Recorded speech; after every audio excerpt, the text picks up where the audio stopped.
નમસ્કાર મિત્રો, હું ચુડાસમા પરસોત્તમ આપ દરેક મિત્રોનું ટીમ આઝાદ વતી દિલથી સ્વાગત કરું છું. મિત્રો, આજના વિડીયોની અંદર દિલ્હી પોલીસ કોન્સ્ટેબલ ભરતી વિશેની વાત કરવાની છે. જે આ મિત્રો આ ભરતી છે તે 12 પાસ ઉપર આવેલી છે.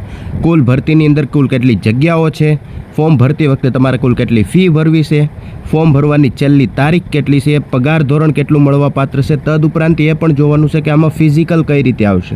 જી હા મિત્રો, આ ભરતીની અંદર તમારે 5 કિલોમીટર નથી દોડવાનું, માત્ર ને માત્ર 1600 મીટર દોડવાનું આવશે.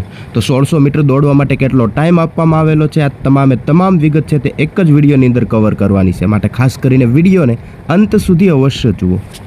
સૌથી પહેલાં ડિટેલ છે તો જોઈ લઈએ તો સ્ટાફ સિલેક્શન કમિશન દ્વારા દિલ્હી પોલીસ વિભાગની અંદર કોન્સ્ટેબલ જે એક્ઝિક્યુટિવ છે તેમની ભરતી માટેનું નોટિફિકેશન અત્યારે ડિક્લેર કરી દેવામાં આવેલું છે. અને જગ્યાઓની વાત કરીએ તો જગ્યાઓ 7565 જેટલી જગ્યાઓ માટે આ ભરતી છે તેમને જાહેર કરવામાં આવેલી છે. મુખ્ય વિગતો જોઈએ તો કુલ 7565 જેટલી જગ્યાઓમાં પુરુષ અને મહિલા બંને ઉમેદવાર માટે જગ્યાઓ અહીંયા દર્શાવેલી છે. ફોર્મ ભરવાની વાત કરીએ તો અરજીની તારીખ છે તે 22 સપ્ટેમ્બર 2025થી લઈને 21 ઓક્ટોબર 2025 સુધીની રહેશે. જે ઉમેદવાર મિત્ર આ ભરતીની અંદર ભાગ લેવા માગતા હોય તો 22/9/2025થી લઈને 21/9/2025 સુધીનો એટલે કે એકાદ મહિના જેટલો ફોર્મ ભરવા માટેનો સમયગાળો આપેલો છે. ઓનલાઈન ફીની વાત કરીએ તો 22 ઓક્ટોબર સુધી તમે ઓનલાઈન ફી ભરી શકશો.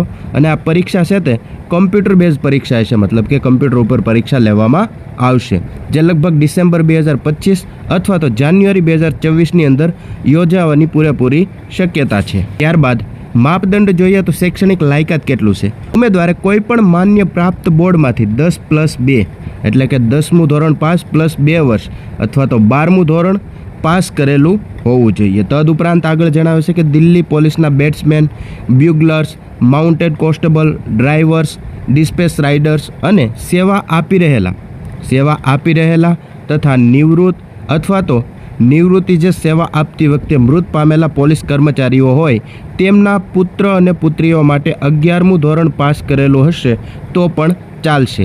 આ સિવાયના તમામ ઉમેદવાર મિત્રોને 12 પાસ કમ્પલસરી હોવું જોઈએ. જો ધોરણ 12ની જગ્યાએ તમે કોઈ 10મું પાસ કરીને 2 વર્ષ ડિપ્લોમા કે 12ને સમકક્ષ 2 વર્ષનો કોર્સ કરેલો હોય તો તેમને પણ માન્ય ગણવામાં આવે છે. ફોર્મ ભરવા માટે ઉંમર મર્યાદાની વાત કરીએ તો 18 વર્ષથી લઈને 25 વર્ષના કોઈ પણ ઉમેદવાર આ ભરતીની અંદર ભાગ લઈ શકે છે. 1 જુલાઈ 2025ના સરકારી નિયમ અનુસાર SC, ST અને OBC તથા અન્ય કેટેગરીના ઉમેદવારોને ઉપલી વય મર્યાદામાં છૂટછાટ મળવા પાત્ર પણ છે. 18 વર્ષથી 25 વર્ષ સુધીની તો ઉંમર દર્શાવવામાં જ આવેલી છે. તદુપરાંત SC, ST, OBC જેવા કેટેગરીવાળા ઉમેદવાર મિત્રોને વય મર્યાદામાં છૂટછાટ પણ મળવા પાત્ર રહેશે. ત્યારબાદ ડ્રાઇવિંગ લાયસન્સની વાત કરીએ તો પુરુષ ઉમેદવાર માટે LMV મોટરસાઇકલ અથવા કાર માટેનું માન્ય ડ્રાઇવિંગ લાયસન્સ હોવું જરૂરી છે. અને લર્નર લાયસન્સ માન્ય ગણાશે નહીં. માત્ર ને માત્ર તમારી પાસે ડ્રાઇવિંગ લાયસન્સ છે તે પાક્કું ડ્રાઇવિંગ લાયસન્સ હોવું જોઈએ. લર્નિંગ લાયસન્સને અહીંયા માન્ય ગણવામાં નહીં આવે.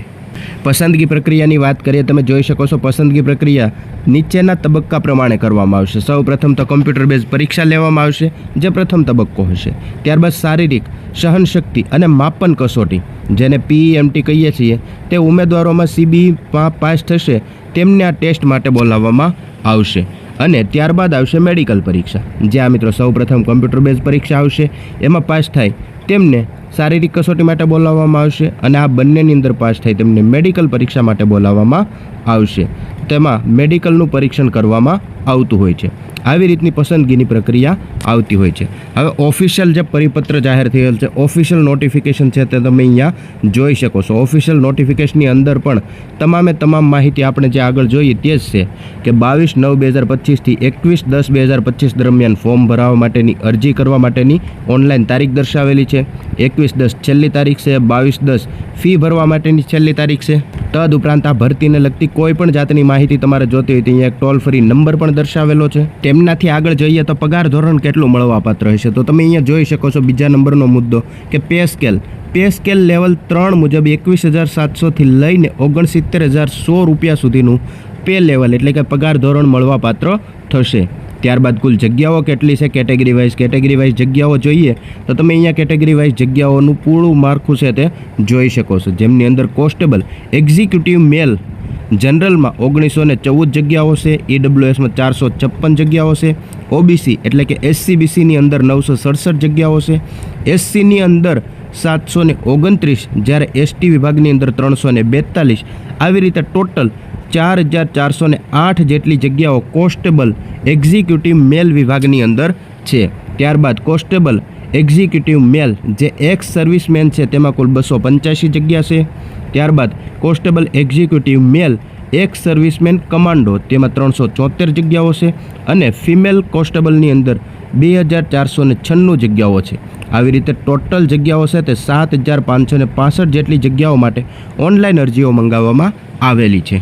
ત્યારબાદ એજ રિલેક્શનની વાત કરીએ તો તમે અહીંયા જોઈ શકો છો ઉંમર મર્યાદા છે તે 18 વર્ષથી લઈને 25 વર્ષના કોઈ પણ ઉમેદવાર આ ભરતીની અંદર ભાગ લઈ શકે છે. જેમનો જન્મ છે તે 2/7/2000થી લઈને 1/7/2007 સુધીમાં જેમની જન્મ તારીખ આવતી હોય તેવા તમામ ઉમેદવાર મિત્રો આ ભરતીની અંદર ભાગ લઈ શકે છે. તદુપરાંત એજ રિલેક્શનની વાત કરીએ તો તમે અહીંયા જોઈ શકો છો SC અથવા ST કેટેગરી માટે 5 વર્ષની ઉંમર મર્યાદા વધારીને આપવામાં આવે છે. ત્યારબાદ OBC માટે 3 વર્ષ આપેલા છે. સ્પોર્ટ્સમેન હોય 5 વર્ષ, 10 વર્ષ, અપ ટુ 40 વર્ષ, અપ ટુ 43 વર્ષ અહીંયા ઉંમર મર્યાદાઓ દર્શાવેલી છે. જે કેટેગરી વાઇઝ જેમને જે લાગુ પડતી હોય તે ઉંમર મર્યાદા અહીંયા દર્શાવેલી છે. એટલે સુધીના કોઈ પણ ઉમેદવાર આ ભરતીની અંદર ભાગ લઈ શકે છે. ત્યારબાદ આ ભરતીના સિલેબસની વાત કરીએ. સિલેબસ તમે અહીંયા જોઈ શકો છો. કુલ 100 ક્વેશ્ચન હશે અને 100 માર્ક હશે. જે આ મિત્રો 100 ક્વેશ્ચન, 100 માર્ક અને 90 મિનિટનો ટાઈમ આપવામાં આવશે. જેમાં પાર્ટ એની વાત કરીએ તો જનરલ નોલેજ અને કરંટ અફેર છે તેમના 50 પ્રશ્નો પૂછાશે જે 50 માર્કના હશે. ત્યારબાદ પાર્ટ બીની અંદર રિઝનિંગ છે તે 25 માર્કનું પૂછવામાં આવશે. ત્યારબાદ પાર્ટ સીની અંદર ન્યુમેરિકલ એબિલિટી છે તે 15 માર્કના 15 ક્વેશ્ચન પૂછવામાં આવશે. અને ત્યારબાદ કમ્પ્યુટર ફંડામેન્ટલ છે તે 10 માર્કનું પૂછવામાં આવશે. કમ્પ્યુટર ફંડામેન્ટલ પાર્ટ ડીની અંદર વાત કરીએ તો MS એક્સેલ છે, MS વર્ડ છે, communication internet, WWW and web browser તથા કમ્પ્યુટરને લગતા ઘણા ખરા પ્રશ્નો છે તેમને આની અંદરથી આવરી લેવામાં આવશે. આવી રીતે 90 મિનિટની અંદર 100 પ્રશ્ન અને 100 માર્ક તમને મળવાપાત્ર થશે. આવી રીતની જે કમ્પ્યુટર બેઝ એક્ઝામ આવશે તેમની પ્રોસેસ હશે. ત્યારબાદ મિત્રો ફિઝિકલની વાત કરીએ તો કમ્પ્યુટર બેઝ એક્ઝામની અંદર પાસિંગ થયેલા ઉમેદવારોને ફિઝિકલ માટે બોલાવવામાં આવશે. તો જેમની ઉંમર મર્યાદા 30 વર્ષ સુધીની હશે તેમને 1600 મીટર રનિંગ છે તે 6 મિનિટની અંદર કમ્પ્લીટ કરવાનું રહેશે. લોંગ જમ્પ 14 ફૂટનો હશે અને હાઈ જમ્પ છે તે 3.9નો હશે. ત્યારબાદ 30 વર્ષથી લઈને 40 વર્ષ વચ્ચેના ઉમેદવારોને 7 મિનિટ આપવામાં આવશે 1600 મીટર માટે અને 13 ફીટ લોંગ જમ્પ અને 3.6 હાઈ જમ્પ. ત્યારબાદ 40 વર્ષથી ઉપરની જે વય મર્યાદાઓ હોય તેવા ઉમેદવારોને 8 મિનિટ આપવામાં આવશે 1600 મીટર માટે.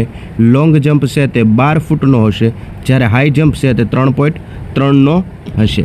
આવી રીતે ફિઝિકલ સ્ટાન્ડર્ડ અહીંયા આપેલું છે. ત્યારબાદ હાઇટની વાત કરીએ તમે અહીંયા જોઈ શકો છો પુરુષ ઉમેદવારો માટે હાઇટ છે તે 170 સેન્ટીમીટર રહેશે.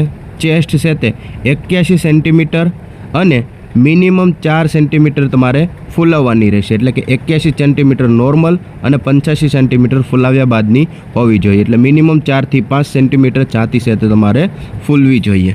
ત્યારબાદ ફિમેલ કેન્ડિડેટની વાત કરીએ તો ફિમેલ કેન્ડિડેટ માટે અપ ટુ 30 વર્ષ જેમની ઉંમર મર્યાદા 30 વર્ષ સુધીની છે તેમને 1600 મીટર છે તે 8 મિનિટની અંદર કમ્પ્લીટ કરવાનું રહેશે. 10 ફીટનો લોંગ જમ્પ રહેશે અને 3 ફીટ હાઈ જમ્પ આપવામાં આવેલું છે. આવી રીતે ફિમેલ કેન્ડિડેટ માટેની પણ શારીરિક ક્ષમતાઓની જે કસોટી છે તેમને અહીંયા દર્શાવેલી છે. જ્યાં મિત્રો આવી રીતે દિલ્હી પોલીસ કોન્સ્ટેબલની અંદર એક્ઝિક્યુટિવ વિભાગમાં જે ભરતી આવેલી છે જેમની અંદર 7565 જેટલી જગ્યાઓ માટે ઓનલાઈન અરજી મંગાવવામાં આવેલી છે તેમની તમામ જે વિગતો હતી, ખાસ કરીને ફોર્મ ક્યારથી ભરાશે, કેટલી તારીખ સુધી ભરાશે, તદુપરાંત છેલ્લે ફિઝિકલની અંદર શું આવે છે ત્યાં સુધીની તમામ વિગત એક જ વિડીયોની અંદર કવર કરી. આવી માહિતી જોતા રહેવા માટે હમણાં જ ચેનલને સબસ્ક્રાઈબ જરૂરથી કરી લેજો.